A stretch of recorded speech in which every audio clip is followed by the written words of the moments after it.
Seconde partie. Document 1.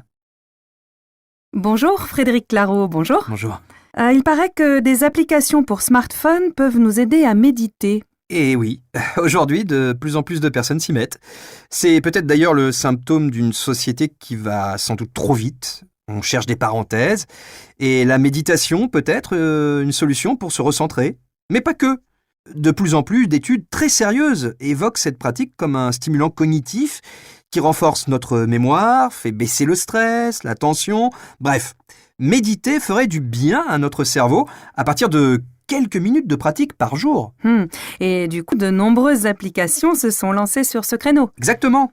Ce qui a quelque chose, on peut dire, d'un peu paradoxal, parce que d'un côté, il y a ce smartphone qui nous prend tout notre temps et sur lequel on en passe sans doute trop, et puis de l'autre, il nous aide à en regagner, à se recentrer sur nous. Bref, qu'importe, la fin justifiant les moyens, on va s'y intéresser. Oui.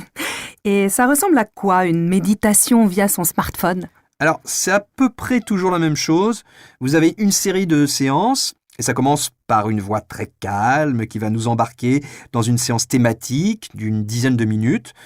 En général, les premières sont gratuites. Et puis, si vous voulez aller plus loin, eh bien, il faut payer, forcément. Quoi qu'il en soit, cela a l'avantage de nous aider à nous y mettre à notre rythme, avec un peu de soutien. Mais est-ce vraiment efficace ? Et est-ce vraiment de la méditation ? J'ai posé la question à Fabrice Rollet. Il est enseignant en méditation de pleine conscience. Eh bien, je pense que oui.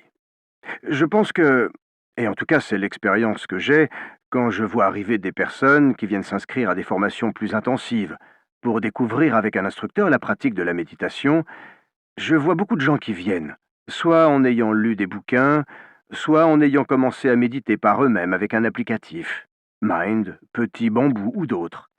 Et ce qui est très clair, c'est qu'au bout d'un moment, ces personnes se disent « Bon, là, je sens que j'ai un peu besoin d'être accompagné et de me retrouver aussi en groupe. » Parce que même si c'est une pratique solitaire, on se rend compte dans l'apprentissage que c'est très précieux de se réunir et d'avoir le soutien du groupe.